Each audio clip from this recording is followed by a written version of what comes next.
हर हर महादेव सभी को। इस वीडियो को देखने वाले सभी लोगों को सादर प्रणाम। लगभग आप में से कई लोगों ने कभी ना कभी टीवी पे, सीरियल्स में या वेब सीरीज में महाभारत देखा होगा। तो महाभारत में एक सीन था, उसी की कहानी मैं दोहराने जा रहा हूँ क्योंकि काफी लोग काफी चीजें भूल जाते हैं।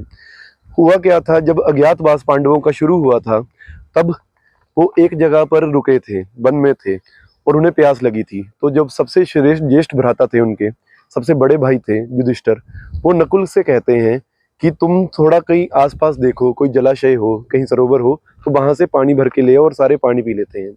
तब नकुल थोड़ी दूर में एक सरोवर होता है, वहां पर जाते हैं पानी लेने के लिए।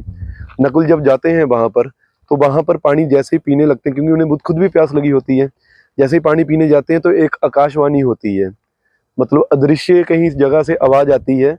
वो बोला जाता है कि ये सरोवर मेरा है और इस सरोवर का पानी कोई भी बिना मेरी आज्ञा के नहीं पी सकता है। अगर तुम्हें इसका पानी पीना है तो तुम्हें मेरे कुछ प्रश्नों का उत्तर देना होगा।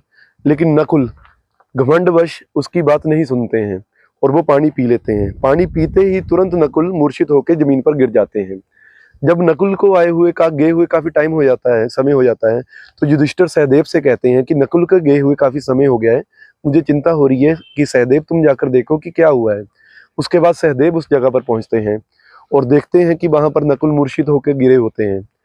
तो वो आवाहन देते हैं कि किसने मेरे भाई को मूर्छित किया। और तब यक्ष की आवाज आती है और वो कहते हैं कि तुम्हारे भाई ने मेरा कहना नहीं माना और इस सरोवर का पानी पिया, और अगर तुम भी ऐसा करोगे तो तुम भी मूर्छित होकर जमीन पर गिर जाओगे और मृत हो जाओगे। लेकिन सहदेव को भी अपनी शक्तियों के ऊपर घमंड होता है और वो पानी पीने चला जाता है। जैसे ही वो पानी पीता है वो भी मूर्छित होकर गिर जाता है। और इसी के हिसाब से जब वो भी नहीं आ पाते हैं, सहदेव भी, तब युधिष्ठिर जी अर्जुन से कहते हैं कि तुम जाकर देखो। जब अर्जुन जी जाते हैं तो वो भी देखते हैं कि दोनों भाई मूर्छित होकर गिरे हुए हैं। तो वो आवाहन देते हैं कि सामने आओ जिन्होंने मेरे भाइयों को मूर्छित किया, नहीं तो एक ही बाण से पूरा सरोवर सुखा दूंगा मैं। तो यक्ष उनको भी कहते हैं कि तुम्हारे भाइयों ने मेरी बात नहीं मानी थी और इस सरोवर के पानी के ऊपर मेरा अधिकार है। अगर तुम्हें भी इस सरोवर का पानी पीना है तो तुम्हें मेरे कुछ प्रश्नों का उत्तर देना पड़ेगा। अब अर्जुन को भी अपनी विद्या के ऊपर और अपने ऊपर बहुत घमंड होता है। वो कहते हैं कि किसी भी पानी के ऊपर, हवा के ऊपर किसी का भी अधिकार नहीं हो सकता है, और ये मैं बात सिद्ध करूंगा यही पानी पीकर। और वो भी पानी पीते हैं और वो भी मूर्छित होकर गिर जाते हैं। इसके बाद में युधिष्ठिर जी भीम को भेजते हैं कि देख के आओ कि तीनों भाइयों में से कोई भी नहीं आया। बाद में भीम जाते हैं, वो भी जाते हैं और सरोवर का पानी पीते हैं और यक्ष की बात नहीं मानते हैं और वो भी मूर्छित होकर गिर जाते हैं। तो जब चारों भाइयों में से कोई भाई नहीं लौटता तो युधिष्ठिर जी खुद स्वयं वहां जाते हैं और चारों भाइयों को मूर्छित गिरा हुआ देखकर पूछते हैं कि ये मेरे भाइयों की दशा और हालत किसने की। तो यक्ष स्वयं प्रकट होते हैं। तो वो पूछते हैं कि आप कौन हैं। तो वो बताते हैं कि मैं यक्ष हूँ और ये सरोवर मेरा है, और तुम्हारे भाइयों ने मेरी बात नहीं मानी थी इसलिए उनकी ये हाल हुआ है, और अगर तुम्हें भी पानी चाहिए तो तुम्हें मेरे कुछ प्रश्नों का उत्तर देना होगा। हालांकि प्रश्न तो उन्होंने बहुत सारे किए थे, लेकिन जो उनमें से थोड़े से प्रश्न मैं इस वीडियो में आपसे बता देता हूँ वो ये हैं। तो वो युधिष्ठिर उनकी बात को मान जाते हैं। तो यक्ष उनसे प्रश्न करते हैं और युधिष्ठिर उनके जवाब देते हैं। तो उनका पहला प्रश्न ये था कि पृथ्वी से भी भारी क्या है। तो युधिष्ठिर जी बोलते हैं माता। तो माता पृथ्वी से भी भारी है। यक्ष पूछते हैं कि आकाश से भी ऊंचा क्या है। तो युधिष्ठिर जी बोलते हैं पिता। उनका अगला प्रश्न था कि काजल से भी काला क्या है। तो उसका जवाब आता है कलंक। उनके बाद में वो पूछते हैं कि घास की तिनकों से भी ज्यादा मात्रा में क्या होता है। आगे से जवाब आता है चिंता।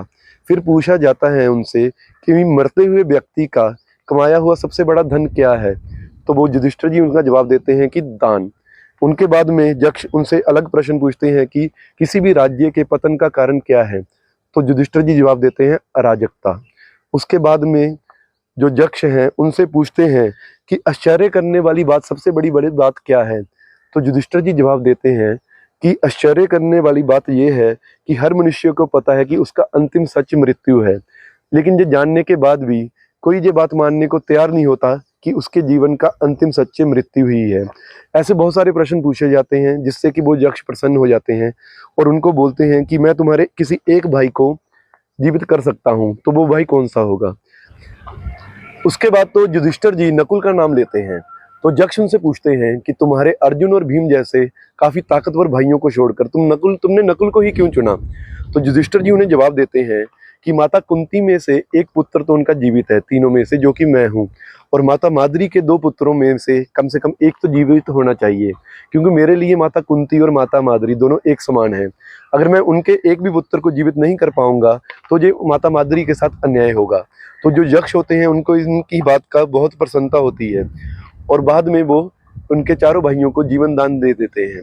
तब भगवान जो जीवन दान देते हैं, तो वो अपने युधिष्ठिर जी बोलते हैं कि जीवन दान देना किसी यक्ष के हाथ की बात नहीं है, कृपया आप अपने असली रूप में आए। तो वो यक्ष बाद में धर्मराज जी होते हैं, जो उनकी परीक्षा लेने के लिए आए होते हैं। तो इस वीडियो के लिए बस इतना ही। अंत में कहूंगा कि जय हिंद और जय भारत।